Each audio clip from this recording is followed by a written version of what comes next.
नमस्कार। विचारक इस यूट्यूब चैनल पर आपका स्वागत है। हम एक नया ये सीरीज़ शुरू कर रहे हैं। ये सीरीज़ किस चीज़ की है? पर्यावरण की है। किस चीज़ की है? ये है पर्यावरण की। ठीक है। ये PT 365 जो कि करंट अफेयर्स की आती है, उसका हम पूरा जो है इस पर पूरा डिस्कशन करेंगे पूरी की पूरी सीरीज में। ठीक है। एक चीज़ ध्यान रखिएगा कि पहले आप ये तय कर लीजिएगा कि आपको हम जो ये पढ़ा रहे हैं क्यों देखना है पूरी की पूरी श्रृंखला में, क्योंकि 2-3 पॉइंट हमने जो है इसमें हाईलाइट किया हुआ है। 2-3 पॉइंट में क्या क्या हाईलाइटेड है। सबसे पहली चीज़ तो ये कि हम शॉर्ट नोट्स थ्रू पढ़ाएंगे। शॉर्ट नोट्स के थ्रू तो आप ये चीज़ देखिएगा कि जब भी इसको पढ़िए तो ज़्यादा बेनिफिट लेने के लिए ना आप बुक का इस्तेमाल करेंगे तो आपको ज़्यादा मज़ा आएगा, है ना। बुक लेकर के बैठेंगे पूरी एनालिसिस अच्छे से समझ आएगी, पहली चीज़। दूसरी चीज़, हम PDF का यूज इसलिए नहीं कर रहे हैं क्योंकि फिर हमको सारी की सारी लाइनें पढ़नी पड़ती है, सारी की सारी चीज़ें। इसमें क्या है, हम शॉर्ट नोट्स में हर एक पॉइंट को जो है जो महत्वपूर्ण है उसको सेलेक्ट कर लिए हैं और उसी को एक्सप्लेन करते जाएंगे। मैं समझ पा रहा हूँ कि आपको जो है ये चीज़ समझ में आ रही है कि हाँ आपको श्रृंखला को जारी क्यों रखना है ना। क्योंकि अभी ये शुरुआत कर रहा हूँ, शुरुआत के बाद आपको जो है एक बैक टू बैक श्रृंखलाएँ आती जाएंगी, है ना, वीडियो।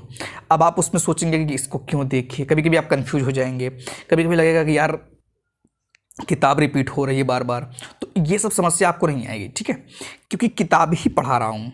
ऐसा नहीं है कि मैं जो चीज़ बता रहा हूँ आपको, जो चीज़ समझा रहा हूँ ये मतलब कि अलग से कुछ है, नहीं, मैं किताब का ही पढ़ा रहा हूँ, बस किताब से ना फिल्टर करके पढ़ा रहा हूँ, है ना। जो बुक आपके पास है ये मतलब मुझे लगता है पर्यावरण की, अगर हिंदी मीडियम खासतौर से देखी जाए, खासतौर से हिंदी मीडियम की 182 पेज की है ना, 182 पेज की है।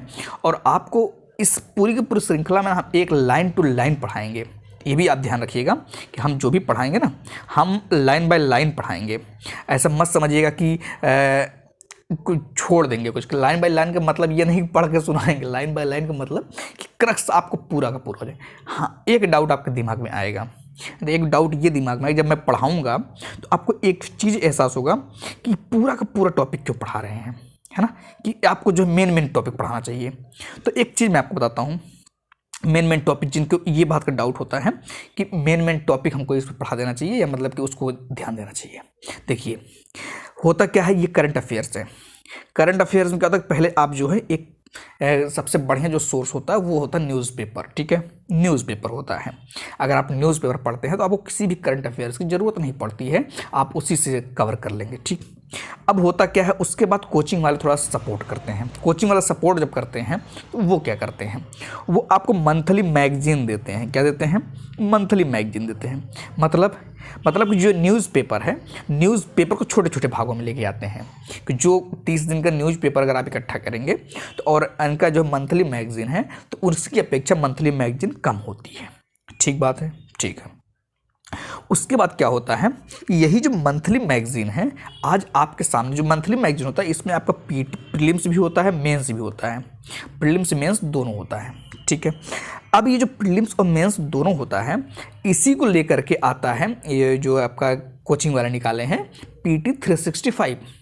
PT 365 क्या है, इन्हीं जो मैगजीन है ये पूरी की पूरी इसी को कंपाइल कर लिए हैं, सब्जेक्ट वाइज अलग अलग कर दिए हैं और जो मेंस का टॉपिक है उसको अलग कर दिए हैं कि मतलब मेंस के टॉपिक के लिए अलग से निकालेंगे वो, ठीक है।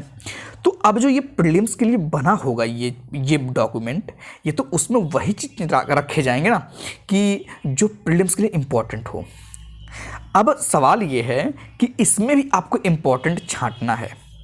एक मैं आपको पॉइंट बताऊं कि जब UPSC का पेपर होता है ना, जब भी पेपर होता है UPSC का प्रीलिम्स का, जब भी पेपर होता है तो एक लोग जानते हो क्या पेपर देते हैं, क्या कहते हैं, UPSC अनएक्सपेक्टेड है। UPSC क्या है? अनएक्सपेक्टेड है। क्यों कहते हैं अनएक्सपेक्टेड है UPSC? क्योंकि UPSC में हर कोई बस शॉर्ट ढूंढता है, टॉपर्स की बात सुन करके शॉर्टकट निकालता है और उस शॉर्टकट के चक्कर में पढ़ने के बजाय जो है फालतू काम करते हैं लोग। अब जैसे मैं ये पूरा डॉक्यूमेंट आपको पढ़ाऊंगा पूरे जो है, तो आप इसमें बस एक ही चीज़ दिमाग में रहेगा आपके कि ये इम्पोर्टेंट है कि नहीं है, ये बिना इम्पोर्टेंट है, ये इम्पोर्टेंट नहीं है, ज़बरदस्ती इसको पढ़ा रहे हैं, फालतू के पॉइंट पढ़ा रहे हैं, तो आपके दिमाग में ये सब डाउट आएंगे। लेकिन सवाल ये है कि आपको कैसे पता चल रहा है कि कहाँ से क्वेश्चन बन के आएगा, ये बात आपको पता कैसे चल रहा है? ये तो आपको PYQ से पता चलेगा ना। ये तो जो अब जैसे ये लोग जो मैगजीन बनाए हैं वो भी तो कुछ रिसर्च करते होंगे, ऐसे थोड़ा कि कुछ भी उठा कर डाल दिए। जहाँ हल्का भी संभावना नजर आएगा वो तो पूरा पूरा पॉइंट कवर करेंगे ही करेंगे।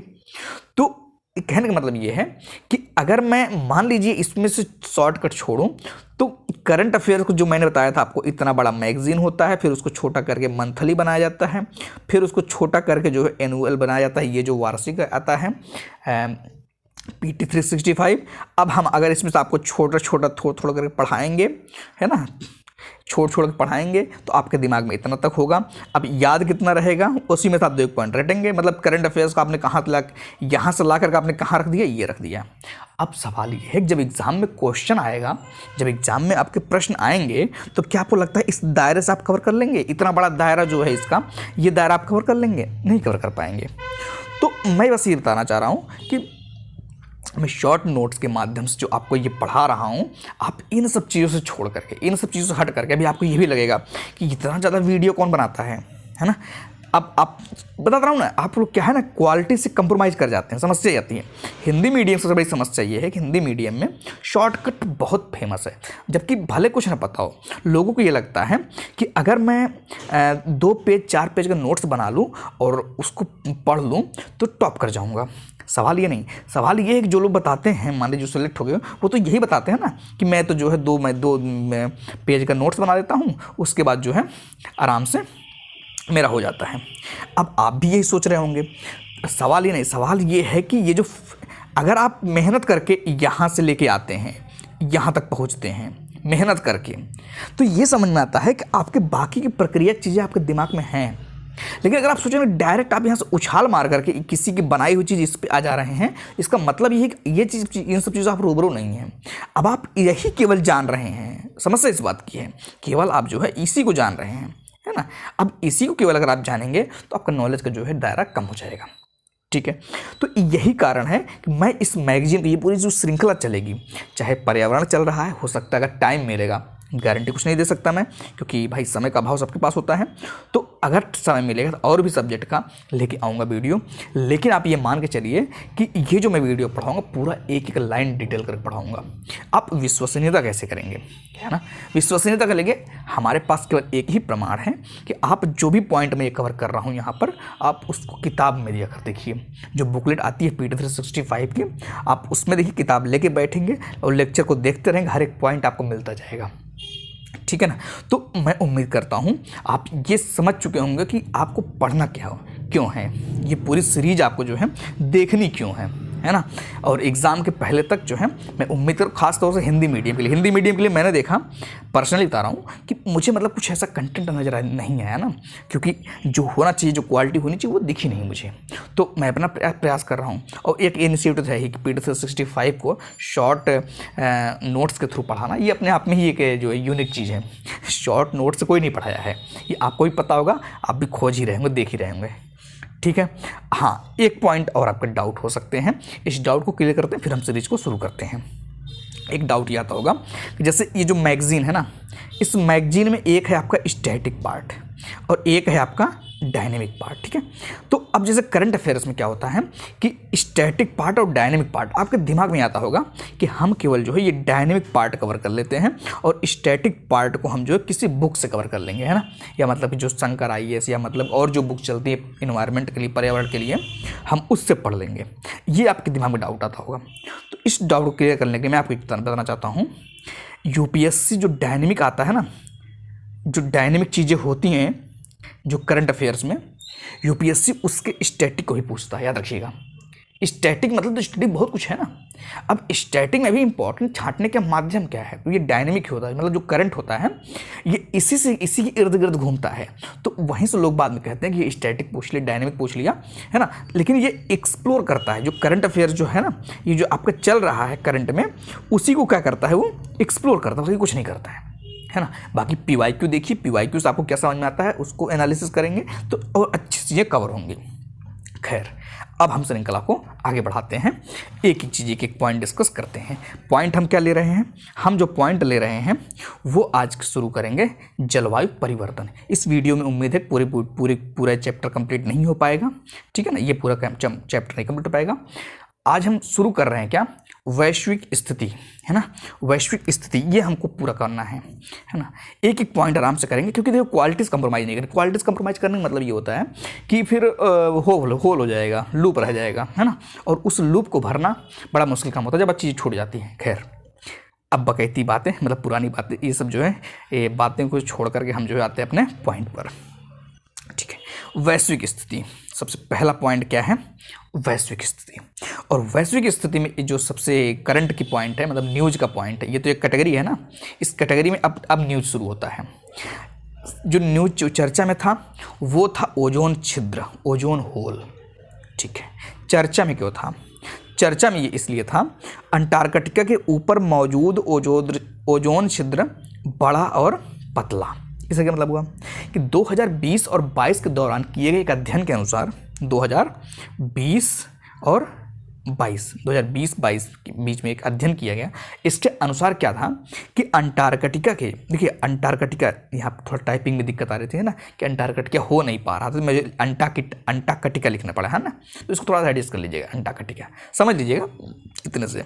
ये मत समझिए कि मिस प्रिंटिंग हुआ है, मिस प्रिंटिंग नहीं, ये हो नहीं पा रहा था, या मतलब कुछ ऐसी चीज़ें थी, खैर इसको इग्नोर करिए, है ना। तो न्यूज़ में क्या था कि अंटार्कटिका के ऊपर मौजूद जो है ओजोन छिद्र बड़ा और पतला हो गया। क्या हो गया, बड़ा हो गया और पतला हो गया। ये तो न्यूज़ की बात है। अब हम न्यूज़ बताकर केवल ही नहीं छोड़ भागेंगे, अब हम इसके बारे में थोड़ा एनालिसिस करेंगे। यूपीएससी इसी मामले में थोड़ा स्टफ पड़ जाता है ना। अन्य एग्जाम जो है केवल यहीं तक रह जाते हैं, थोड़ा मोड़ा 2 एक लाइन और रहता है, लेकिन यूपीएससी थोड़ा सा इस मामले में डीप में लेके जाता है ना, क्वेश्चन को बनाता है। खैर, अब हम सबसे पहले क्या, किस बात पे आते हैं, सबसे पहले आते हैं ओजोन परत के क्षरण, ओजोन परत के क्षरण, ये पॉइंट, ओजोन परत के क्षरण, इसमें क्या है, देखिए एक पॉइंट है आपको ओजोन परत के क्षरण में, ये पॉइंट देखिए, इसमें क्या है कि ओजोन परत के क्षरण में आपने सुना होगा एक पॉइंट CFC वर्ड है। देखिए CFC क्या मतलब, CFC होता है क्लोरोफ्लोरोकार्बन।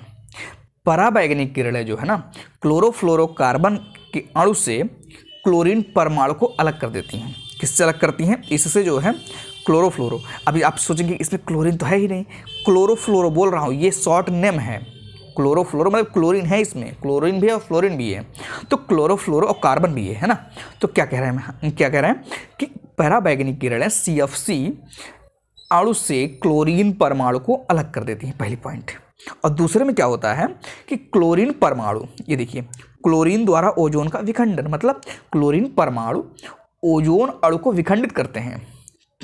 क्या, क्लोरीन परमाणु, जो क्लोरीन अलग हुआ, ये क्लोरीन परमाणु जो है ना, ये क्या करते हैं, ओजोन अणु को विखंडित करते हैं, जिससे क्या होता है, ओजोन परत में छिद्र बन जाता है। बात समझे, O3 जो मैंने बताया, ये O3 है, ओजोन, है ना। कह रहे हैं क्या कि सबसे पहले यहाँ पर जो है पराबैंगनी किरणें, अल्ट्रावायलेट किरणें क्या करती हैं कि CFC से क्लोरीन को अलग कर देती हैं, और जो क्लोरीन परमाणु है वो क्या करते हैं, क्लोरीन परमाणु ओजोन अणु को विखंडित कर देते हैं। इसको जो ओजोन अणु के क्लोरीन, इसको विखंडित कर देते हैं, ठीक है।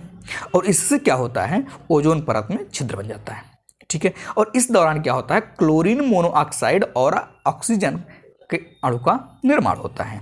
तो पहली चीज़ ये समझ में आ गया होगा आपको कि ओजोन परत का क्षरण, क्लोरीन कैसे बनता है, और क्लोरीन के बाद क्या होता है, ओजोन छिद्र कैसे बनता है, ठीक है, ठीक है। अब उसके आगे हम चलते हैं।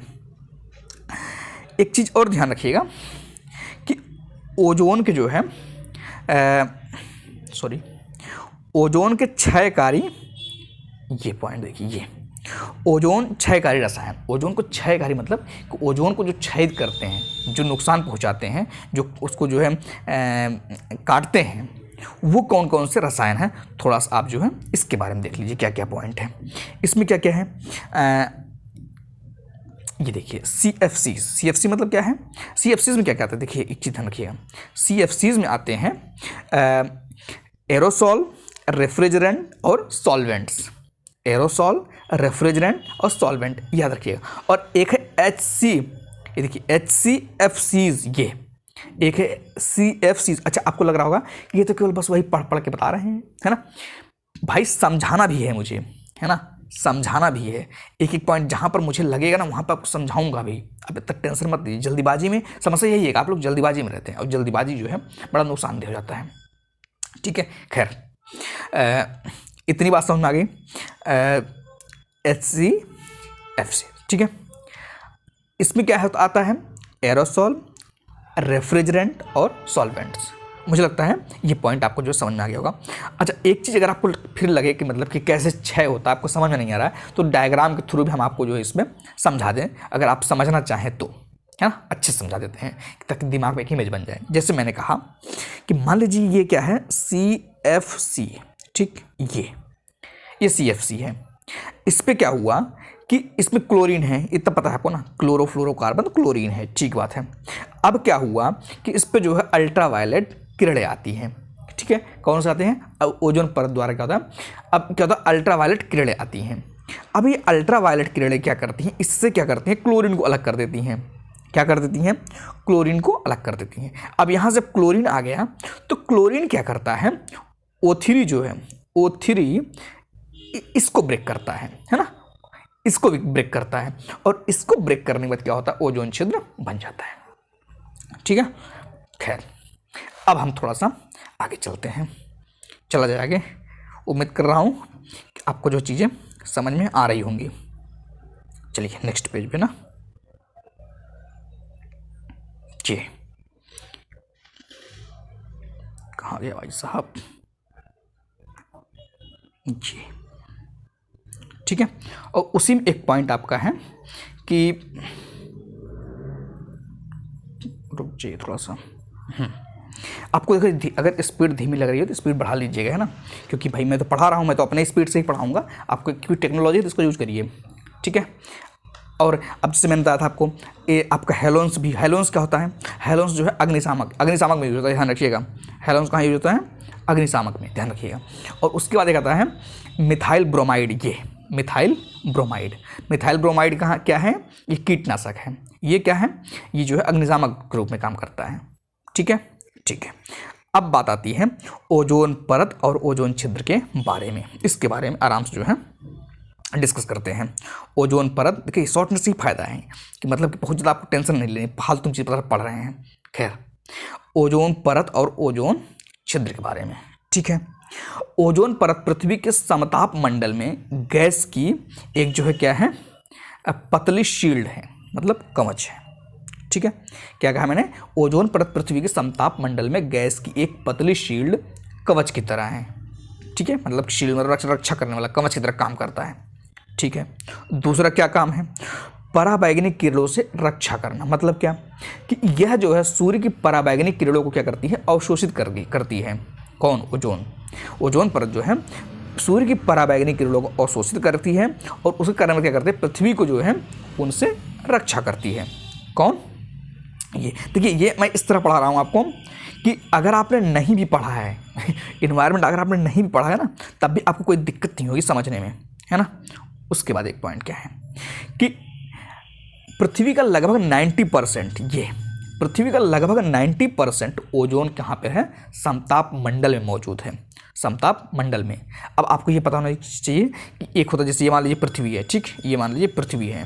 अब पृथ्वी इसके ऊपर जो है 10 किलोमीटर, यहाँ से लेकर यहाँ तक, ये जो 10 किलोमीटर तक जो है ये क्या है, ये है क्षोभ मंडल। और फिर यहाँ से जो है 10 से 50, कितना, 10 से 50, ये मतलब सॉरी इसके ये वाला, ये इसके बीच जो है ये क्या है, ये है समताप मंडल। तो कह रहे हैं कि ओजोन परत जो है 90% ओजोन को, इसको जो 90% ओजोन कहाँ पर रहता है, समताप मंडल, मतलब यहाँ पे रहता है पृथ्वी से ऊपर, क्षोभ मंडल में समझ लीजिएगा। ये तो कम से कम पता होना चाहिए, क्षोभ मंडल फिर समताप मंडल है, ठीक है। तो मुझे लग रहा है आपको ये भी बात समझ में आ गई होगी। आगे बढ़ते हैं ना। उसके बाद क्या है, उसके बाद है ओजोन छिद्र। अच्छा, एक चीज़ ध्यान रखिएगा कि ओजोन छिद्र, इसमें क्या होता है ना कि ओजोन छिद्र का मतलब क्या है, पहले तो समझिए ओजोन छिद्र का आशय क्या है ना। ओजोन छिद्र का आशय क्या है कि मतलब अंटार्कटिका के ऊपर समताप मंडल में ओजोन परत की मोटाई के कम होने से, मतलब कहाँ पर, अंटार्कटिका में। अंटार्कटिका अब जाकर अगर आपको जियोग्राफी थोड़ा सा पढ़े होंगे तो आपको मैप पता होगा ना, तो अब अंटार्कटिका जो है वहाँ पर क्या है कि ओजोन परत की मोटाई कम हो जाती है। है ना, और जो मोटाई कम हो जाती है उसी को क्या बोलते हैं, ओजोन छिद्र। ठीक है, और एक चीज़ है, अगर एक चीज़ इसमें बताएं आपको कि दरअसल क्या है ना, वैज्ञानिक ओजोन छिद्र शब्द का उपयोग उस क्षेत्र के लिए करते हैं जहां अंटार्कटिका के ऊपर ओजोन सांद्रता कितना है, 220 डाबसन। अच्छा, डाबसन क्या है, डाबसन जो है ये यूनिट है, ठीक है ना, ये चीज़ आपको ध्यान रखना है कि डॉबसन क्या है, डॉबसन एक जो है यूनिट ओजोन छिद्र को नापने के लिए, है ना।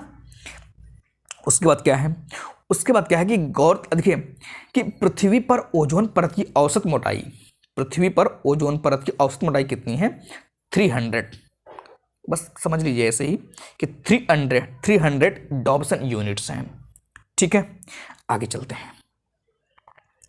उसके बाद क्या है कि ओजोन परत को ओजोन क्षयकारी पदार्थ, है ना, ओजोन क्षयकारी पदार्थ, इसको क्या बोलते हैं, ओडीएस, ओडीएस है ना, ओजोन डिप्लेटिंग सब्सटेंसेस। ये चीज़ देखिए क्या है, ओजोन क्षयकारी पदार्थ। देखिए होता क्या है ना कि ओडीएस जो ये मैं बता रहा हूँ, ये ओडीएस ओजोन क्षयकारी पदार्थ ये मानवीय गतिविधियों से उत्पन्न गैसें हैं, मतलब कि मानवीय की गतिविधियों की वजह से जो है ये गैसें पैदा होती हैं, जो क्या है कि समताप मंडल तक पहुँचती हैं। जो कहाँ पहुँचती हैं, मैंने भी जो आपको फिर बताया था, समताप मंडल तक जो है ये पहुँचती है, और बार बार ओजोन अणुओं क्या करती हैं, विखंडन करती है। ठीक है, आपको समझ में आ रहा होगा, आराम से एक्सप्लेनेशन सुनते चाहिए, किताब देखते रहिए, किताब पढ़ते रहिए, है ना, बस लाइन बाय लाइन अंडरलाइन करते रहिए, और जो मैं बोल रहा हूँ आप बस मिलाते जाइए, सुनते जाइए, मिलाते जाइए, है ना, तो आपको क्या है कि आसानी होगी कि एक तो आपको रिकॉल करने की जरूरत नहीं पड़ेगी। ठीक है, उसके बाद क्या है कि ओडीएस जो है ये है समताप मंडल में पहुँचने के बाद क्या होता है, उत्प्रेरक अभिक्रियाओं से गुजरते हैं। उत्प्रेरक समझते हैं ना, उत्प्रेरक मतलब जो किसी भी अभिक्रिया को जो क्या करता है, तेज कर देता है। तो उत्प्रेरक अभिक्रियाओं जो है या मतलब लूप के रूप में रासायनिक प्रतिक्रियाओं का एक क्रम इससे गुजरते हैं। ठीक है, इसके परिणाम स्वरूप क्या होता है कि समताप मंडलीय ओजोन क्या होते हैं, नष्ट होने लगते हैं। समताप मंडलीय ओजोन क्या होते हैं, नष्ट होने लगते हैं। ठीक है, ठीक है। प्रमुख ओजोन क्षयकारी पदार्थ की बात करें तो आपका कौन कौन है, क्लोरीन है, ब्रोमीन है ना, क्लोरीन, ब्रोमीन, CFC है ना, CFC मतलब क्लोरोफ्लोरोकार्बन, उसके बाद क्या है कार्बन टेट्राक्लोराइड, उसके बाद क्या है हेलोन्स, है ना। ये सब क्या है यूपीएससी के लिए इंपॉर्टेंट क्यों हो जाते हैं कि कभी कभी यूपीएससी सीधे सीधे पूछ लेगा ओजोन क्षयकारी पदार्थ कौन कौन से हैं, तो आपको ये पता होना चाहिए, chlorine, bromine, chlorofluorocarbon, carbon tetrachloride और हेलोन्स। ठीक है, तो मुझे लगता है आपको ये बात समझ में आई होगी कि इसमें क्या क्या चीज़ें हैं। ठीक है, खैर अब जो है थोड़ा सा और आगे बढ़ते हैं, लेक्चर एकदम लंबा जाएगा, ध्यान रखिएगा, है ना, ये वीडियो जो है, क्योंकि क्वालिटी से वही चीज़ है ना, क्वालिटी अगर हम कॉम्प्रोमाइज़ कर देंगे फिर तो वही है कि फिर 2-2 लाइन वाला वीडियो बना दे, फिर तो मज़ा आ जाए आपको बस वही सुन करके शॉर्टकट में, है ना, लेकिन हम वो कर नहीं रहे हैं। ठीक है, एक पॉइंट और ध्यान रखिएगा, एक पॉइंट क्या है कि यूनेप आप सुने होंगे नाम, क्या है, संयुक्त राष्ट्र पर्यावरण कार्यक्रम, संयुक्त राष्ट्र पर्यावरण कार्यक्रम। इसके अनुसार क्या है कि 4 दशकों के भीतर ओजोन परत की रिकवरी हो सकती है, ओजोन परत की रिकवरी हो सकती है। ठीक है ना, किसका रिपोर्ट है ये, यूनेप का, ये ध्यान रखिएगा, यूनेप मतलब संयुक्त राष्ट्र पर्यावरण कार्यक्रम, ये इनका रिपोर्ट है कि जो है रिकवरी हो सकती है। ठीक है, ठीक है।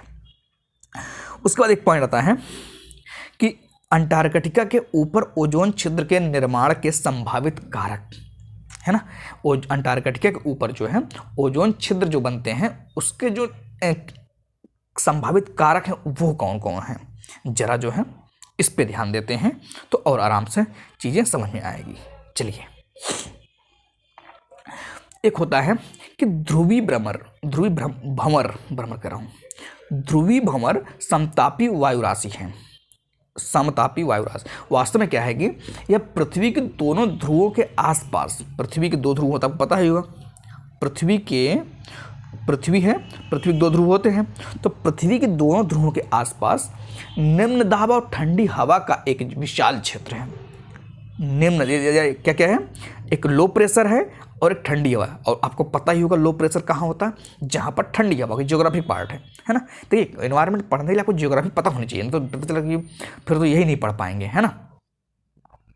अब उसके बाद क्या है कि मैंने क्या बताया आपको कि ध्रुवों के आसपास क्या है, निम्न दाब और ठंडी हवा का जो है विशाल क्षेत्र है। ठीक है, यह भंवर ठंडी हवाओं को ध्रुवों के पास बनाए रखता है। ठंडी हवाओं को यहाँ पर जो ठंडी हवाएं यहीं पर रहती हैं, ये चीज पहले समझिए। क्या कहा मैंने, यहाँ पर लो प्रेशर होता है और जो लो प्रेशर की वजह से क्या होता है कि यहाँ पर जो है ठंडी हवा होता है ना।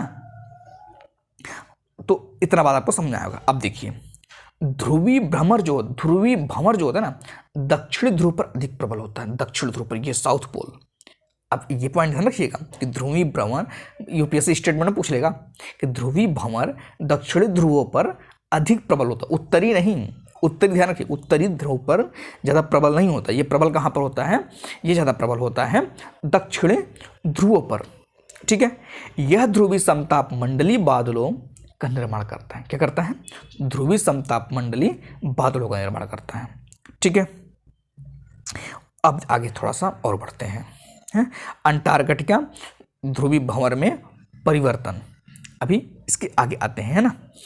एक पॉइंट और ध्यान रखिएगा कि संभावित कारक ही चल रहा है, ध्यान रखिएगा। थोड़ा सा ऊपर लेते हैं ना, हाँ, ये थोड़ा सा और एक पॉइंट और समझिएगा, फिर आगे हम आते हैं ना। एक पॉइंट थोड़ा सा एक्स्ट्रा है बुक में कि रंग बिरंगे दिखने के कारण इन बादलों को नैक्रियस क्लाउड ध्यान रखिएगा, नैक्रियस क्लाउड या मदर ऑफ पर्ल्स मतलब MOP।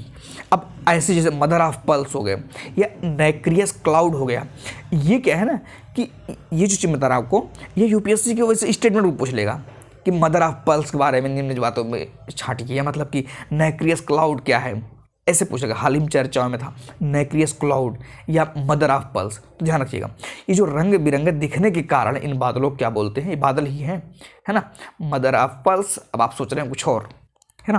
तो ध्यान रखिएगा कि रंग बिरंगे दिखने के कारण इन बादलों को नैक्रियस क्लाउड या मदर ऑफ पर्ल्स भी कहा जाता है। ठीक बात है, ठीक है। इन बादलों का निर्माण -78 डिग्री सेल्सियस से कम तापमान पर ही होता है। ठीक है ना। ये बादल दीर्घ तरंगी विकिरण को वायुमंडल से बाहर जाने से रोकती। ये पॉइंट बहुत ध्यान रखिएगा, दीर्घ तरंगी लिख दें क्या, दीर्घ तरंगी, ये पॉइंट आप ध्यान रखिएगा, ये बहुत इंपॉर्टेंट है कि दीर्घ तरंगी, है ना, कि ये जो बादल होते हैं दीर्घ तरंगी विकिरण को वायुमंडल से, ज्योग्राफिक पार्ट है, अगर आपने ज्योग्राफी पढ़ा होगा तो ज्योग्राफी यही चीज़ है, इन्वायरमेंट ज्योग्राफी कॉम्बिनेशन है, समझ लीजिए कि भाई बहन एक तरह से, है ना। तो ये क्या होगा कि ये बादल जो है दीर्घ तरंगी विकिरण को वायुमंडल से बाहर नहीं जाने देते हैं, मतलब उसको रोकते हैं। ठीक है, उसके बाद क्या है कि ये जो ओजोन परत को ना दो तरह से नुकसान पहुंचाते हैं, ये ओजोन परत को दो तरह से नुकसान भी पहुंचाते हैं। ठीक है, ये चीज़ ध्यान रखिएगा, ओजोन परत को दो तरीके से नुकसान पहुंचाते हैं। किसके, कैसे कैसे, ये ऐसी सतह का निर्माण करते हैं जो क्लोरीन के सामान्य रूप को अधिक अभिक्रियाशील बनाने में मदद करती है। पहली चीज कि जो क्या है, क्लोरीन को सामान्य रूप को अधिक अभिक्रियाशील बनाने में मदद करती है। यह परिवर्तित रूप ओजोन परत को नुकसान पहुंचाता है। ओजोन परत को क्या करता है, नुकसान पहुंचाता है। वैसे भी क्लोरीन जहां पर बने तो समझ लीजिए नुकसान करेगा ही करेगा। मैंने अब शुरू में ही कॉन्सेप्ट बता दिया आपको। उसके बाद क्या है, ये उन नाइट्रोजन यौगिकों को हटा देते हैं जो क्लोरीन के विनाशकारी प्रभाव को कम कर सकते हैं, जो क्लोरीन को विनाशकारी प्रभाव को कम कर सकते हैं। बस इतना ही करते हैं कि जो है नाइट्रोजन यौगिक को हटा देते हैं। ठीक है, उसके बाद एक पॉइंट यहाँ पर है कि सौर चक्र में परिवर्तन। सौर चक्र में परिवर्तन भी क्या है, ओजोन को प्रभावित करता है। इस सौर चक्र में परिवर्तन भी ओजोन को प्रभावित करता है, ध्यान रखिएगा। ठीक है, ठीक है। उसके बाद एक पॉइंट आता है, क्या हुआ, हो गया पेज। उसके बाद एक पॉइंट इधर आएगा ये, ठीक है। आराम से एकदम सुनते रहिए, बस किताब लेकर के हम कवर कर देंगे। ज़्यादा टेंशन लेने की ज़रूरत नहीं है कि क्या होगा क्या नहीं होगा। अब भाग भाग के पढ़ा दें, भगा भगा करके, तब भी आपको लगेगा कि यार कुछ ना कुछ तो छूटा है, अंदर से लगेगा, है ना। तो एक बार अच्छे से पढ़ लेंगे तो चीज़ें जो है, क्या होता है ना कि 4 ऑप्शन होते हैं तो आप छांट भी लेंगे आराम से। ठीक है, तो आगे चलते हैं ना। ये मैंने सौर चक्र में परिवर्तन से ये बता दिया आपको। उसके बाद एक है कि जलवायु परिवर्तन और वायुमंडल में क्या CFC की प्रचुरता। जलवायु परिवर्तन और वायुमंडल में CFC मतलब क्लोरोफ्लोरोकार्बन की प्रचुरता में वृद्धि के कारण क्या होता है, ओजोन छिद्र तेजी से बढ़ता है। ओजोन छिद्र जो है तेजी से बढ़ता है। बार बार देखो यही चीज़ें हैं, पढ़ने से अच्छे से रिपीट होते रहते हैं। अब जैसे CFC आपको दिमाग पता चल जाए, क्लोरोफ्लोरोकार्बन यही है क्लोरोफ्लोरो। अब कहीं पर हल्का दिखेगा तो याद रहेगा आपको, है ना। जलवायु परिवर्तन और वायुमंडल में CFC की प्रचुरता भी क्या करती है, ओजोन छिद्र में जो है ओजोन छिद्र तेजी से बढ़ाता है। ठीक है, चलिए अब थोड़ा सा जो है एक पॉइंट और ध्यान रखिएगा कि ज्वालामुखी उद्गार का ओजोन परत पर प्रभाव। मतलब कि जो ज्वालामुखी, अभी सब स्टैटिक पार्ट में आते हैं, लेकिन आपको जानना जरूरी है। अभी भाई करंट है तो उसी को स्टैटिक जानेंगे ज़्यादा, अभी थोड़ा स्टैटिक फालतू चीज पढ़ रहे हैं, है ना। खैर, ज्वालामुखी उद्गार का ओजोन परत पर प्रभाव, इसके लिए क्या क्या पॉइंट है, जरा इसको ध्यान देते हैं भाई। देखिए, एक हालिया अध्ययन के अनुसार क्या हुआ कि हंगाटोंगा, देखिए टाइपिंग में थोड़ी सी दिक्कत हो तो आप समझ लीजिएगा ना। हंगाहा अपाई ज्वालामुखी। अभी देखिए हंगाहा यूपीएससी के लिए फेवरेट है कि यूपीएससी जो सीधे पूछ लेगा हंगाहा हाल ही में चर्चाओं में था, क्या है। अब हंगाटोंगा तो जनजाति का नाम भी लगेगा आपको, या कहीं नृत्य भी लगेगा आपको, त्योहार भी लगेगा आपको, ऐसा देगा वो कि जनजाति त्योहार है, कुछ जनजातियां हैं, या पहाड़ पे रहने वाली कुछ है, या ऐसा मतलब कुछ उटपटांग देगा। तो याद रखिएगा कि हंगाहा क्या है, अपाई ज्वाला हंगाहा अपाई ज्वालामुखी, है ना। ये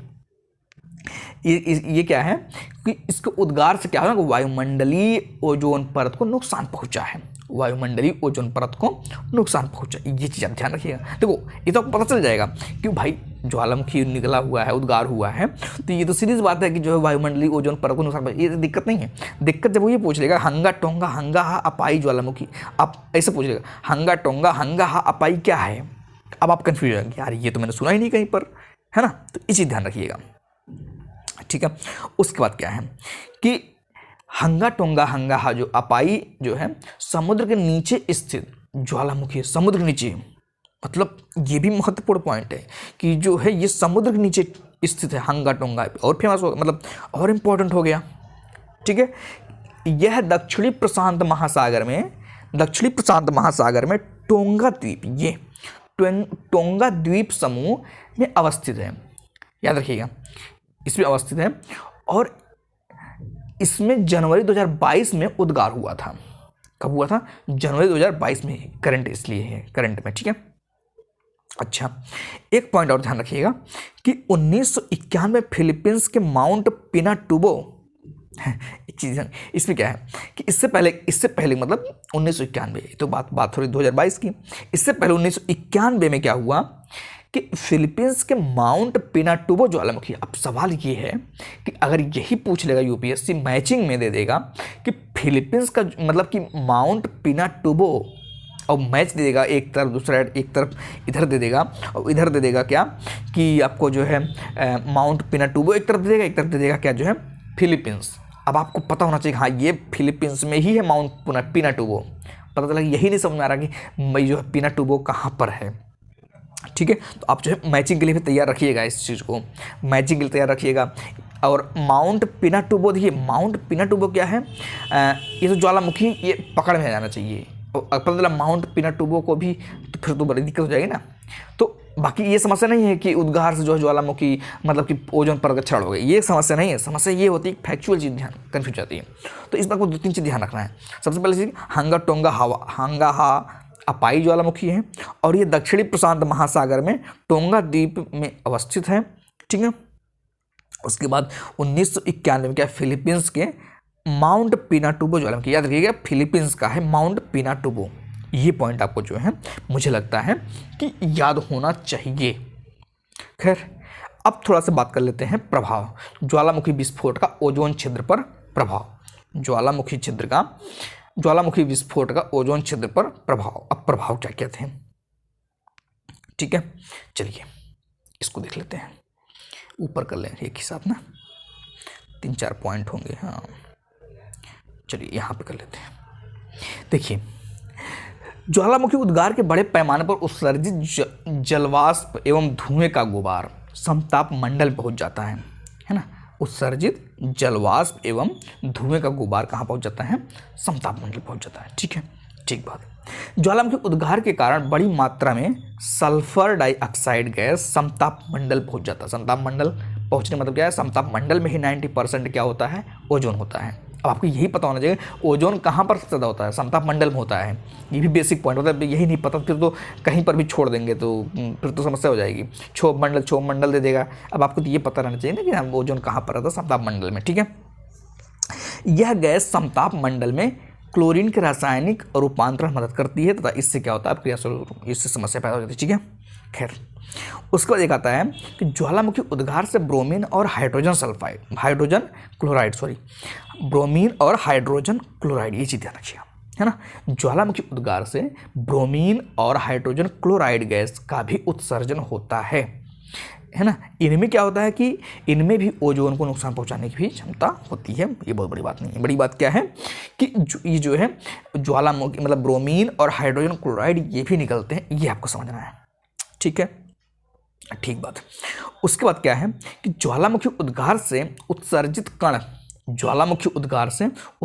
कण ओजोन क्षयकारी पदार्थों की रासायनिक अभिक्रियाओं के लिए सरफेस प्रदान करते हैं, मतलब सतह प्रदान करते हैं।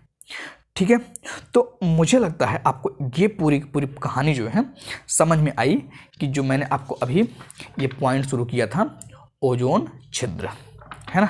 अब ओजोन से ही रिलेटेड जो है नेक्स्ट पॉइंट इसी में कवर कर लें क्या है? ज़्यादा टाइम लग जाएगा, लग तो रहा है किसी में।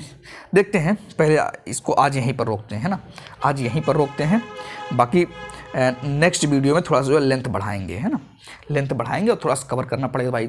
वीडियो जो है मुझे लगता है कि 1 घंटे 1.5 घंटे तक जाएगा, 1 घंटे 1.5 घंटे 2 घंटे तक भी जाएगा। या तो जो है वीडियो की लेंथ बढ़ेगी या तो नंबर ऑफ वीडियो बढ़ेंगे और पूरा कंप्लीट हो जाएगा।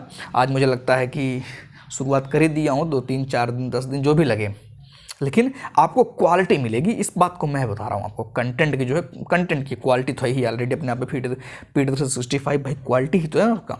दिक्कत ये नहीं, दिक्कत ये है कि हो सकता है पढ़ाने में आपको चीज़ें ना मिल पा रहा है, और ख़ास तौर से हिंदी मीडियम में तो नहीं है। ये तो मैं दावे के साथ कह रहा हूँ कि जिस तरह पढ़ा रहा हूँ वो नहीं है है ना। हिंदी मीडियम की तो बात नहीं कर सकता कि क्या है क्या नहीं है, उनका अपना वो जाने, लेकिन हिंदी मीडियम में तो नहीं है। ये आप खोज करके घूम करके देख लीजिएगा, है ना। और ज़्यादा परेशान होने की ज़रूरत नहीं है, लगे रहिए आराम से किताब लेकर। मैं बता रहा हूँ किताब पढ़ करके पढ़ेंगे तो आपका रिवीजन अच्छे से होगा। आपको जो Feed365 है इसका रिवीजन बेहतरीन ढंग से होगा, ये चीज़ आप ध्यान रखिएगा। इसलिए जो है किताब लेके बैठिएगा। और PDF फ्री है, एकदम चल ही रहा बढ़िया, सब कुछ पता ही है। खैर मिलते हैं बाकी आपसे नेक्स्ट वीडियो में, ठीक है।